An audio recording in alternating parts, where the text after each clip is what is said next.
The day my life ended and began again, it started with a box, not a big one. Just a simple black cube that felt impossibly heavy, wrapped in plain paper with no return address. My job was simple.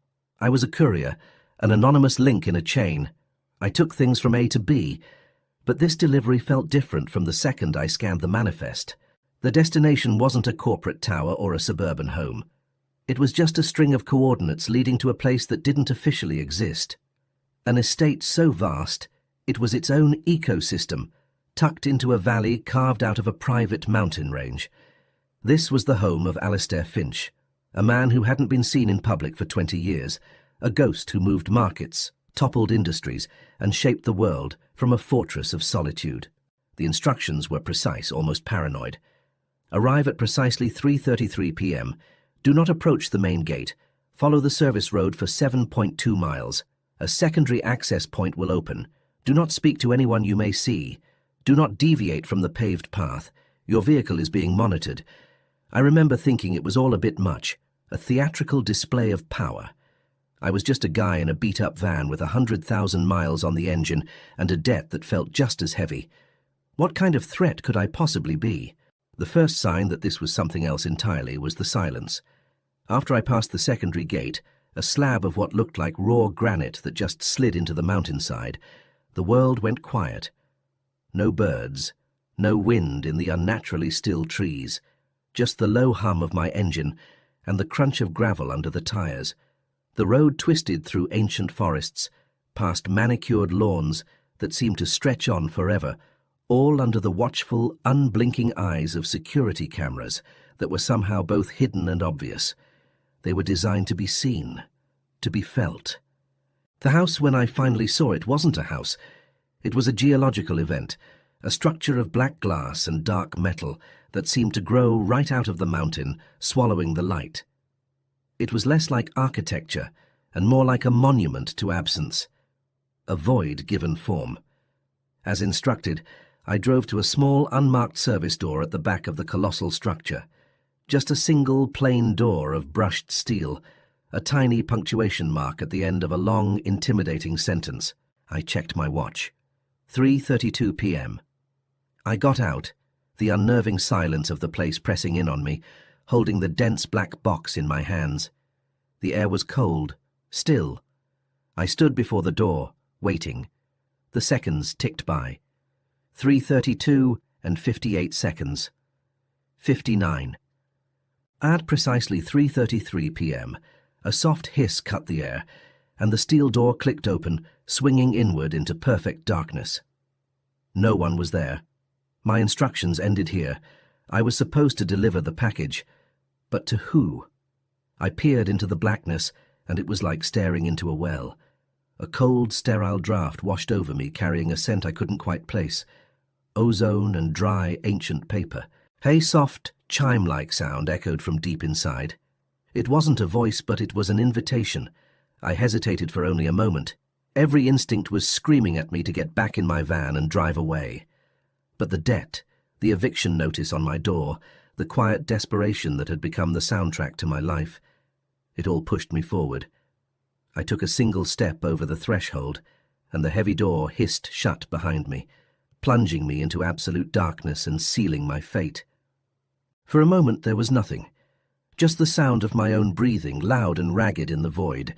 The black box in my hands felt like a lead weight. I had this sudden, terrifying thought that I'd been lured here to be disposed of, just another loose end in a billionaire's meticulously tidy world. Then, a thin strip of light appeared on the floor, tracing a path forward. It wasn't a harsh LED, but a soft, milky glow, as if the light itself was old. I had no choice but to follow. The corridor was long and narrow, the walls made of a smooth, cool material that absorbed all sound. My footsteps made no echo. It felt less like walking and more like floating through a sensory deprivation tank. The path of light led me through a series of turns, a minimalist labyrinth designed to disorient. There were no doors, no windows, no art. It was a space devoid of personality, yet the intention behind it was overwhelming. This place was built to unmake you, to strip you of your bearings until all that was left was you and your own screaming thoughts. I thought about my sister, about the money I owed, about the dead-end life I was delivering myself from, or maybe to. The silence was an amplifier for my anxiety. After what felt like an eternity, the light strip widened, illuminating a single open doorway. I stepped through and found myself in a room that was the exact opposite of the corridor. It was a vast circular library, 2 stories high, with shelves climbing the curved walls, packed with thousands upon thousands of books. A wrought-iron spiral staircase snaked up toward a domed glass ceiling that didn't show the sky. Instead, it was a swirling, mesmerizing star chart, with constellations moving in a slow, hypnotic dance. The air smelled of leather, old paper, and that same hint of ozone. In the precise center of this grand library sat a single, starkly modern setup, a severe-looking black leather chair and a small chrome table. On the table were a glass of water, condensation beading on its side, and a single, ancient-looking book bound in dark, cracked leather. It had no title. The soft chime sounded again, this time from right in front of me. The invitation was clear. Sit. Wait. I walked to the chair, my worn-out work boots feeling profane on the polished obsidian floor. I placed the black box beside the chair, its purpose still a complete mystery. I sat down. The leather was cool and unyielding. For a long while, I just stared at the moving stars on the ceiling, feeling smaller than I ever had in my life. This room was the heart of a great machine, the control center of an empire, and I was just a piece of dust caught in its gears. My eyes fell to the book on the table. Curiosity gnawed at me. My instructions were not to deviate and not to speak. They hadn't said anything about not touching. My hand trembled a little as I reached for it. The leather felt dry and brittle, and the book opened with a soft crackle. Its pages yellowed and fragile. The text was handwritten in an elegant spidery script, but it wasn't a story or a history. It was a psychological treatise. I saw diagrams of the human mind, broken into conscious and unconscious realms, and one word, circled again and again, annotated in the margins with frantic, obsessive notes. The word was shadow. My blood ran cold as I read a passage. It described the shadow as everything a person represses about themselves, their fears, their shames, their secret desires, their buried potential. It spoke of how the more you deny your shadow, the blacker and denser it becomes, until it can develop a life of its own, an unconscious snag thwarting your best intentions. A note in the margin read, "The taller the man, the longer the shadow," and beneath that, another more chilling question.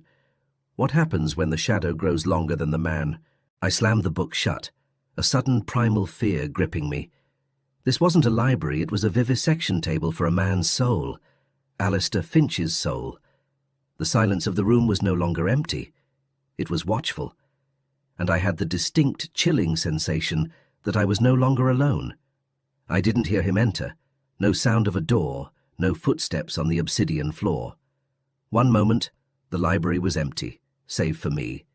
The next, he was just there, standing on the other side of the little chrome table, watching me with an unnerving calm. He wasn't what I expected, not some hulking bodyguard or a butler in a starched uniform. He was average height, dressed in a perfectly tailored charcoal grey suit that seemed to drink the soft light in the room. His face was a study in controlled neutrality, sharp jawline, placid mouth, and eyes that were a pale, washed-out grey like a winter sky. He had this ageless quality to him. He could have been 30 or 50. But the most unsettling thing was his stillness. He didn't fidget. He didn't blink. He just existed, a fixed point in the swirling cosmos of the library. He didn't introduce himself. He didn't ask my name. He just looked at me, and in his gaze I felt an intrusive, unnervingly accurate assessment. It was like he could see the tangled mess of my finances, the frayed edges of my hope, the specific weight of my anxieties. His first words weren't a greeting. They were a statement, delivered in a low, calm baritone, devoid of any discernible accent or emotion.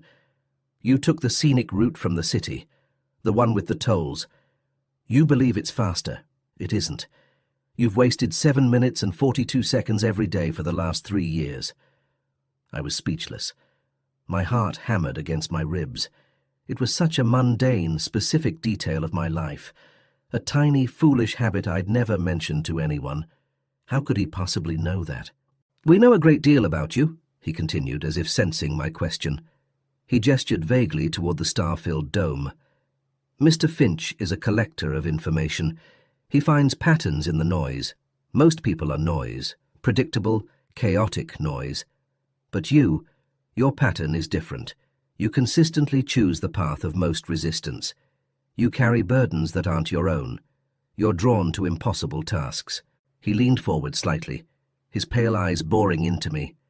There was no menace in them, just something far more frightening. Absolute certainty. "That is why you are here, and it is why you opened the book." He wasn't accusing me. He was confirming a data point. My small act of defiance was just another part of the equation he had already solved. I felt like a bug under a microscope, every twitch and instinct observed and catalogued. "Who are you?" I finally managed to ask, my voice barely a whisper. He considered the question for a moment, tilting his head just a fraction of a degree. "I am a necessary function," he said at last. "You can think of me as the executive arm of Mr. Finch's will. When something needs to be done, discreetly and without fail, I do it.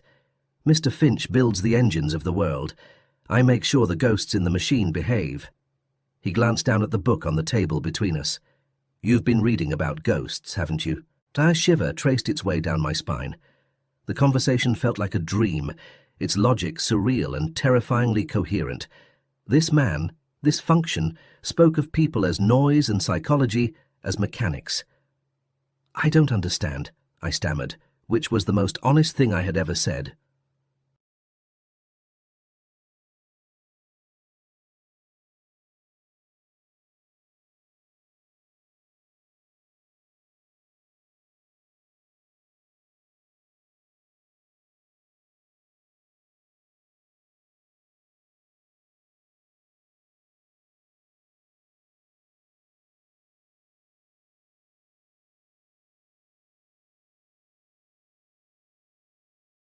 I obeyed. The cool liquid was a small shock to my system, but it did little to calm my nerves. The man, this human function, began to pace slowly around the table, his movements fluid and precise. He never took his eyes off me. "You have a surface-level understanding of Alistair Finch," he began, his voice taking on a faintly clinical tone. "The world sees a recluse, a phantom of capitalism, a man who amassed unimaginable wealth and then vanished. They speculate on his motives. Is he a philanthropist, a monster, a madman? They're all asking the wrong questions." He stopped behind my chair. I could feel his presence like a drop in air pressure. "The correct question is not who he is, but what he has become. To build what he's built, to accumulate that much power, it requires more than ambition. It requires sacrifice, not of money, but of self." He resumed his slow, circular patrol. "Every choice you make has a consequence. Every path taken leaves a path unexplored. Every virtue you cultivate casts a corresponding vice into shadow. Carl Jung, the author of that book," he nodded towards the table, "theorized that the psyche contains everything we wish not to be, the parts of ourselves we repress, disown, and hide from the light of our own consciousness. He called this the shadow." I stared at him, my mind racing back to the frantic scribbles in the book. This wasn't an academic theory anymore. He was talking about it like it was a tangible operational force. "Most people have a manageable shadow," he continued. "A little guilt, a flash of envy, a secret shame. It's a stray dog that follows them around. But a man like Alistair Finch, a man who has bent the world to his will, who has operated with ruthless efficiency, who has suppressed every unproductive emotion, empathy, sentimentality, doubt, for 40 years. His shadow is no stray dog." He paused, looking up at the swirling star chart. "His shadow is a leviathan, a vast, dark continent of everything he ever had to deny in himself to become who he is. For decades he controlled it. He used it. It was the source of his cunning, his ability to see the darkness in others because he knew his own so well. His goals were his primary motivation. Money was just a side effect. But he's been living below his own level for too long, always standing in his own light and falling into his own traps.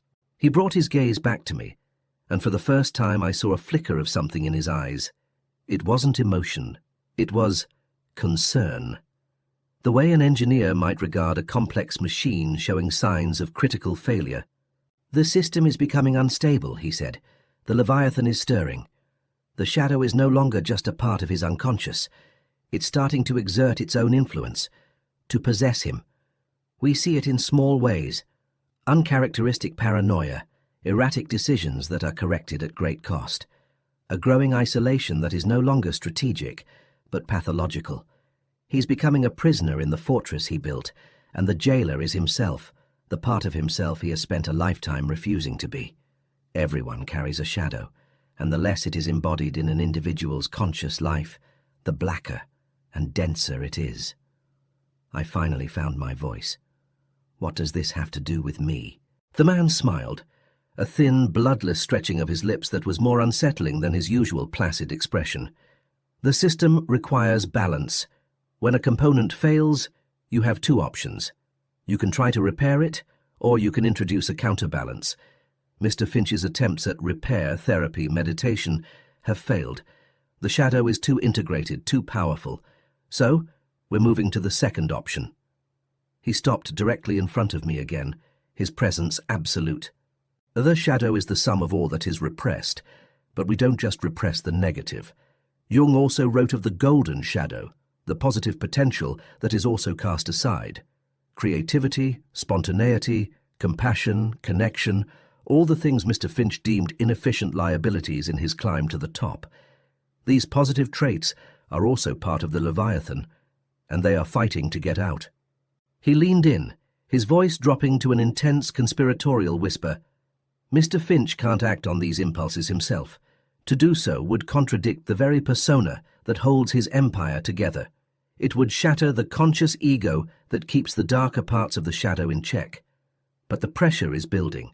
The system will rupture, unless an external agent can act as a release valve, someone who can perform the actions his golden shadow is screaming to perform, an anonymous, untraceable force for balance." My mind was reeling, struggling to process the sheer audacity of what he was implying. He wasn't talking about business or finance. He was talking about a kind of psychological warfare waged within one man's soul, and he was describing my new job. "Let me be perfectly clear," the man said, straightening up and resuming his calm, functional demeanor. "We're offering you a position. It's a role with no title, no office, and no official existence. You will answer to no one but me. You will sever all ties to your previous life. Your debts will be paid. A substantial, untraceable salary will be deposited into a new account for you each month. You'll be given resources that will make your current struggles seem like a distant, unpleasant dream. In every material sense, you will be free." He let that hang in the air. The words were like a magic spell. Debt gone, worry gone. The crushing weight of my life, lifted in a single sentence. It's the fantasy of every person staring at a stack of overdue bills. "In exchange," he continued, his voice becoming as hard as the obsidian floor, "your life is no longer your own. You will become an instrument, a tool. You will live in a world of shadows, acting as Mr. Finch's proxy for his better angels." He began to pace again, outlining the mechanics of the arrangement. "I will give you tasks. They'll seem random, nonsensical, even absurd. One day you might be told to buy a struggling bakery in a small town and gift it to the most talented employee. Another day you might be required to anonymously fund a scientific research project that's been ridiculed by the mainstream. You may be asked to track down an artist living in obscurity and arrange for their work to be discovered by a prominent gallery. You'll attend a high society charity gala, not to network, but to have a single, specific conversation with a waiter and then leave." I stared at him, bewildered. "Why? What does any of that do?"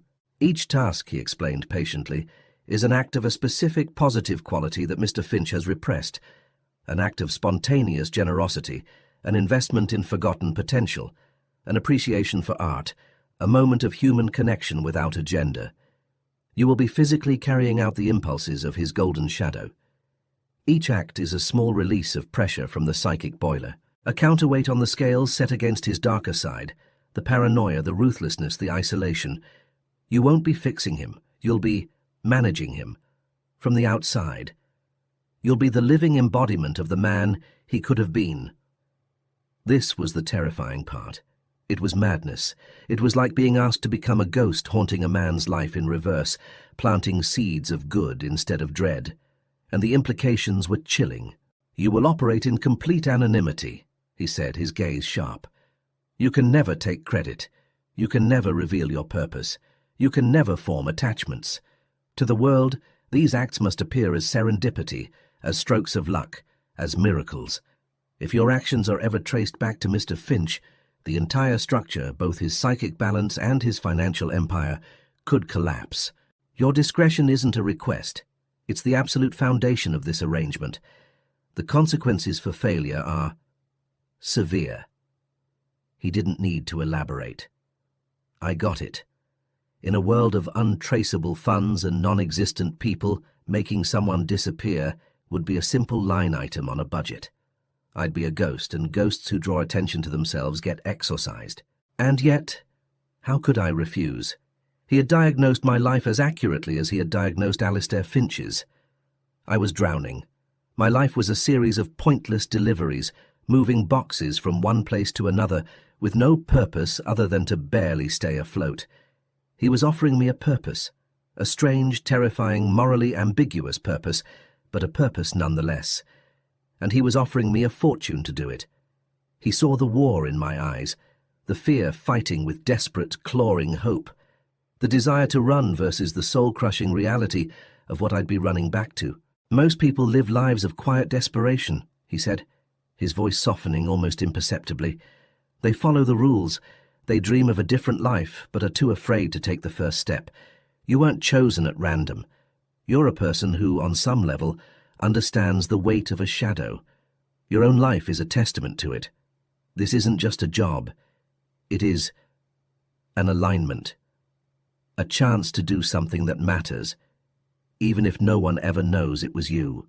He let the silence stretch, the stars swirling above us. The choice was mine. A life of quiet, predictable misery, or a life of wealth, purpose, and terrifying secrecy. My old life was already a kind of prison. He was just offering me a different one, with a much nicer view. The seconds stretched into a minute. The only sound in the vast library was the frantic beat of my own heart. He stood there, patient, a statue carved from secrets and intent, letting me wrestle with the enormity of his offer. Run back to an empty apartment and a pile of red-stamped envelopes, or step into a world so strange it might as well be another dimension. It wasn't really a choice. It was an escape. Okay, I said. The word came out as a dry croak. I cleared my throat and said it again, firmer. Okay, I'll do it. I'll do. The man who wasn't a man nodded once, a brief, sharp acknowledgement. No congratulations, no smile of victory. A transaction had simply been completed. Good, he said. The practicalities will be handled. A car will be waiting for you. Your old one has been disposed of. The keys and a phone are in the glove compartment. The phone has only one number in it, mine. You will use it to receive instructions, and for nothing else. Your apartment is being cleared out. Your sentimental effects have been moved to a new residence. Everything else has been incinerated. Your sister's debts have been cleared. She will believe it was an anonymous benefactor, a lottery win. You will not contact her.